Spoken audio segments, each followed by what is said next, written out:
Bueno, lo que están viendo son imágenes grabadas por Saúco Fernández en el transcurso de la jornada de hoy. Corresponden a ese campamento de Calais que lleva siendo desmantelado en las últimas horas. La noticia de este día es los incendios, ese fuego que están viendo y que ha devastado prácticamente en su totalidad este asentamiento. Saúco Fernández, buenas noches. No tenemos a Saúco Fernández, vamos a tratar de establecer esa llamada. Bueno, como decía, los incendios se reprodujeron durante toda la jornada. Las autoridades dan por prácticamente desmantelado todo el campamento. Consideran que este es el punto final de este asentamiento que en los últimos años venía acogiendo a inmigrantes y que en los últimos tiempos había degenerado de tal manera que era conocido en toda Europa como la jungla. Ayer Saúco nos contaba cómo había transcurrido esa primera jornada de desalojos, pero como decíamos, en las últimas horas la situación se ha complicado porque los incendios se han generalizado hasta el punto de que han significado un problema añadido a los que ya tienen que ver con el hecho de trasladar a las 6.000 personas, 7.000 personas que llegaron a residir en este campamento de Calais, uno de los puntos negros de la política de atención a los refugiados que está protagonizando la Unión Europea en los últimos años.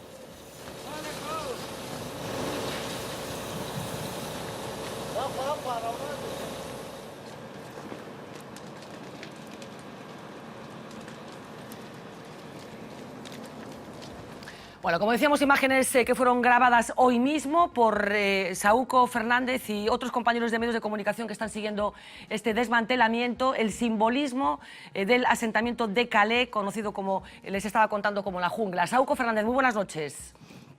Buenas noches, Fernanda. Bueno, Saúco, cuéntanos qué ha pasado en estas 24 horas, que hace que no hablamos. Veíamos esas imágenes grabadas por ti en las últimas horas, esos incendios que se han convertido en la noticia de estas horas. Trasládanos la crónica de estas horas.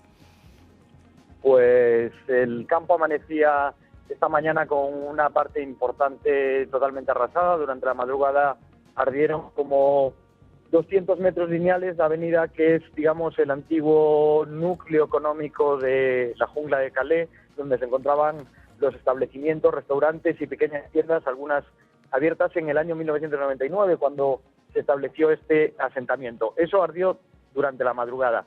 Pero si la madrugada fue dura, la mañana todavía fue más, porque nosotros llegamos al campo sobre las 9 y pico de la mañana, y a partir de esa hora empezaron a producirse fuegos aislados, unos separados de otros, que pusieron el campo literalmente patas arriba.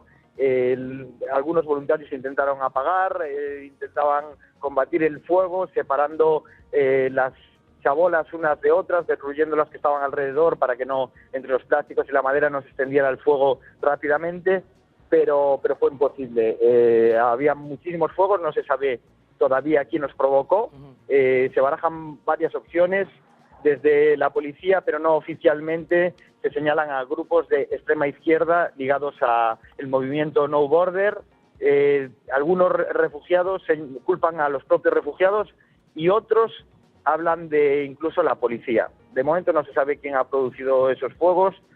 Sabemos que hay 4 detenidos en este momento, 4 refugiados detenidos, acusados de desorden público por intentar quemar, pero bueno, realmente fue una maniobra totalmente orquestada, o sea que yo particularmente descartaría la opción de los refugiados. O sea, organizada como consecuencia de que eran fuegos múltiples que fueron afectando, sí, a todo el asentamiento, digamos, ¿no?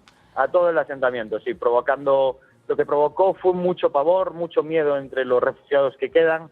Hoy por la mañana nos comentaba un chico afgano que había pasado la noche en vela porque tenían bastante miedo, estaba envuelto en una manta y con unas ojeras, con una cara de cansancio todavía mayor al habitual aquí, y decía que tenía mucho miedo. El fuego de estas últimas horas lo que ha hecho fue acelerar totalmente el desmantelamiento del campo.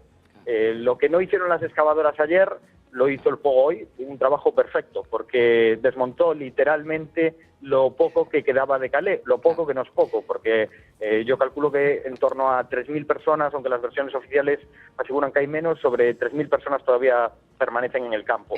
La imagen de hoy la policía tuvo que cortar literalmente el acceso al campo, tanto a voluntarios como refugiados, como periodistas. Nosotros tuvimos la suerte de poder estar dentro, y cuando salimos del campo y pasamos esa barrera policial, la imagen de los refugiados sentados en la vía que da acceso a la autopista, envueltos en mantas, era totalmente desoladora. Las imágenes que estamos viendo, Saúco, dan cuenta de lo que estás contando. Enhorabuena también por ese trabajo. Esa teoría de que efectivamente no hay vuelta atrás ya con el asentamiento de Calais. Estos incendios han venido muy bien para que no se produzca en ningún caso un realojamiento de refugiados. Y creo, corrígeme si me equivoco, que hay autoridades que han dicho oficialmente hoy es el final de la jungla. O sea, como que había una intención de que se pusiera ese candado, ese punto final a este asentamiento, ¿no? Bueno, era bastante previsible que las autoridades señalaran hoy como el día del fin de Calais, porque así se lo habían propuesto. No tiene tanta importancia para mí que lo digan las autoridades, pero sí lo dicen los refugiados. Calais is finished.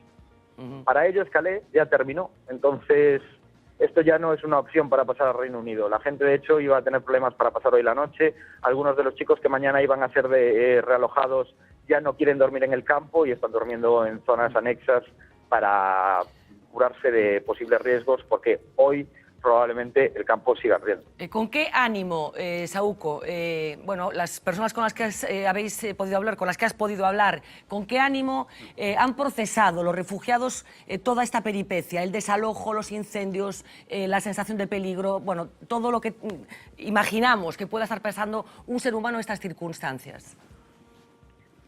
Yo creo que es la incredulidad, la negación y la incredulidad. Yo creo que es algo que todavía no está asimilado.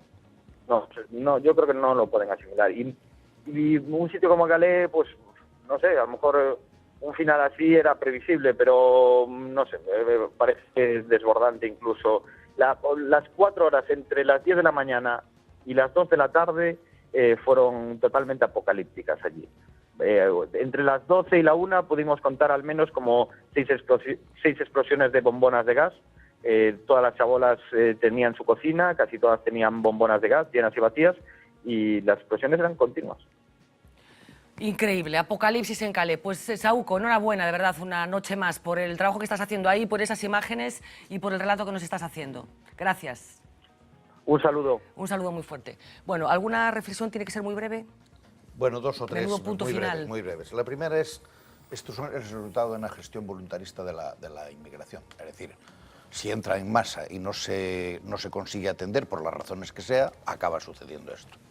Y yo creo que, por tanto, eso hay que tomarlo como una lección de cómo hay que administrar estos asuntos. Y hay que tomarlo como una lección de que si se siguen produciendo, como en Italia, entradas de miles de personas diarias y se colapsan los sistemas de atención, el resultado final pero es que lo de las entradas por Italia entran por el mar, en pateras o en lanchas sí, pero luego están en ¿Qué haces con ellos? No lo sé, pero lo que quiero decir es... que esa es una pregunta importante. Perdón, vamos a ver, lo que estoy diciendo es que la gestión voluntarista de decir que vengan y luego ya veremos, produce eso.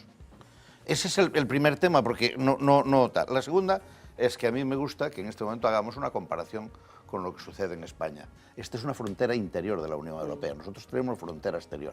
Se puede explicar que tengan dificultades de gestión con la inmigración los que tienen frontera exterior, pero no es de recibo que tengan este problema los que tengan frontera interior, porque esa frontera, ese paso, ese cierre de paso, era ilegal. No es el caso de aquí, por tanto yo creo que desde esa perspectiva... Y luego hay una tercera cosa, y es que el inmigrante tampoco viene simplemente para sentarse en Europa, viene con un determinado objetivo y se lo traslada al caso de Francia. Es decir, ¿por qué se forma en Calais? Porque el inmigrante le traslada a Francia no el derecho de asimilarlo, sino el derecho de generar un mecanismo en la frontera que le permita el paso ilegal a Inglaterra. O sea, la sensación que tengo, José Luis, es que miles de personas estén en esta situación en Europa demuestra que la Unión Europea lo está haciendo mal, este asunto. Lo está haciendo mal. No sé si demuestra eso. Vamos, a mí me parece que hay un problema de gestión con este asunto bastante clamoroso. Yo más que un análisis de fondo, que lo hemos hecho otra vez y demás, yo quería ver, cuando ves estas cosas, al final lo que a uno le da es una desolación y una sensación terrible. Y en segundo lugar, también una cierta mea culpa de hasta qué punto vivimos en una vida y una sociedad, no solamente las direcciones políticas o las élites políticas o la Unión Europea o los gobiernos, sino nos hemos inmunizado ya de este tipo de cuestiones, nos hemos acostumbrado y vivimos en nuestra vida diaria y cómoda, olvidándonos de que al final esto lo tenemos pegado al cuerpo. Una percepción somos que no tengo tiempo. Vamos a ver, eu creo que a política da Unión Europea baseada que aquí o que hai é tráfico, etc. Non é que os deixen entrar, é que entran. E unha vez que entran, tes que xestionalo. O problema é que o mesmo que hai recortes noutro tipo de servizos sociais, noutro tipo de servizos públicos, hai tamén cada vez menos recursos e menos vontade para atender a esta xente. Esta xente vai seguir chegando. Europa tamén botou fora moitísima xente, Galiza botou, no caso galego como emigrantes, noutros casos como colonos, pero miles e millóns de persoas. Entón, eu creo que isto haberá que xestionalo. No vamos, bueno, a solución, desde logo, dedicar máis recursos que os que se están dedicando. Pero hai que destinar máis recursos a todos. De verdad, es un asunto de tal envergadura que no vamos a abordarlo ahora, que no vamos a tener recursos existen. Fernando, por favor, Carlos, venga, es que de verdad no vamos a tener tiempo para... ¿Canto se está gastando en Forzas Armadas, por ejemplo? A ver, venga, de verdad, o sea, asunto, insisto, de envergadura. En cualquier caso, había un reparto, un compromiso de incorporación de los diferentes países de la Unión Europea de refugiados que no se ha producido. Y esto es un acuerdo reciente adoptado por los diferentes países de la Unión Europea. Ni siquiera eso. Sabemos los datos de refugiados en España, que creo que son como 200, y el compromiso era muchísimo mayor, como sabemos. Bueno, punto y seguido, quiero decir, a este asunto, ese trabajo estupendo de Saúco Fernández con esas imágenes, que no tiene mucha gente porque pocos periodistas accedieron finalmente en la mañana de hoy a Calais y... no quiero mezclar una cosa con la otra porque esto tiene mucho de frivolidad, pero queríamos abordar una de las anécdotas de la jornada, casi de pasada, que es una carta que hoy ha sido remitida por una empresa cervecera que se llama Mau, dirigida a un grupo político que se llama En Marea. Cuando En Marea presentó su logo ya fue advertido por todo el mundo que ese logo azul con las letras en blanco era muy parecido, muy similar a el logo de esa empresa cervecera. Marina Quevegato, buenas noches. Hola, Fernando. Pasó la campaña electoral y ahora Mau ha tomado una decisión. Justo, fue el gabinete de abogados de Mau que se ha puesto en contacto con En Marea para pedir que modifiquen su logotipo con el fin de evitar confusión, dicen, entre la imagen de ambos. Hablan de una gran semejanza de los dos logos. Explican que habían detectado ese parecido entre ambas marcas durante la campaña electoral, pero que de hecho en ese documento adjuntan varios tweets que comprueban cómo ese fue uno de los temas en Twitter durante la campaña. Pero ellos afirman que prefirieron esperar para comunicarse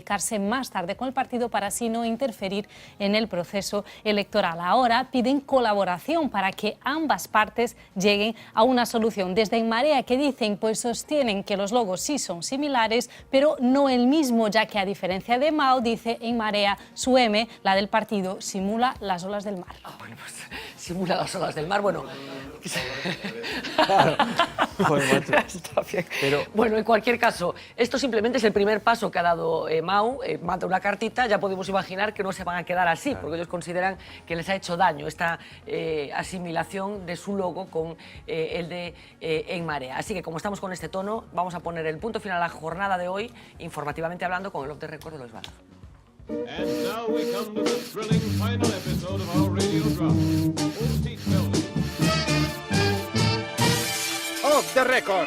La verdad que el tráiler era la caña. Y mis condolencias, ¿no? Porque realmente esto es el entierro del Partido Socialista. Pasión y muerte del señor Pedro Sánchez. Esto es España y esto no es Venezuela.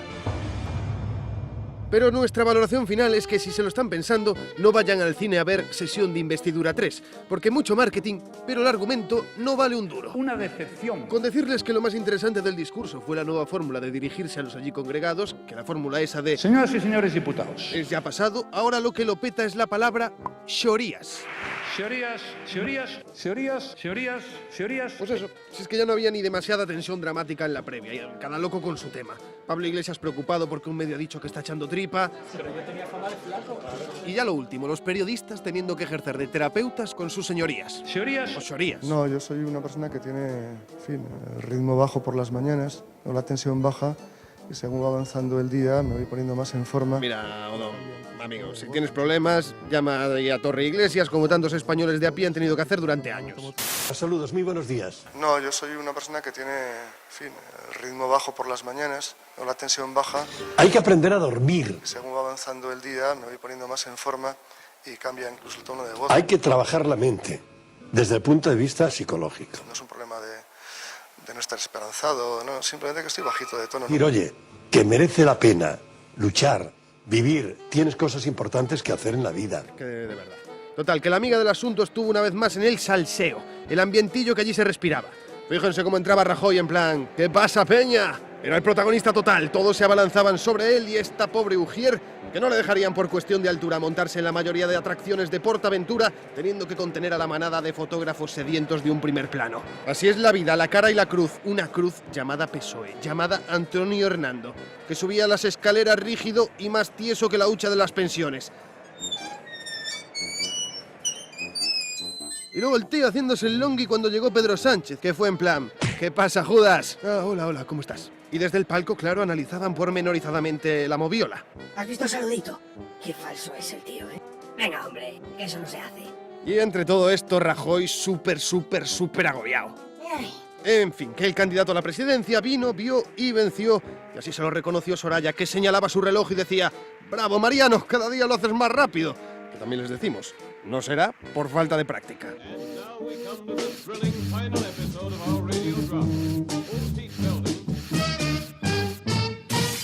Off the record. Un genio, Lois Balado, seguro que están de acuerdo conmigo. Señores, muchísimas gracias a los cuatro por acompañarnos esta noche. Nosotros regresamos mañana a partir de las 10 en directo. Sean felices.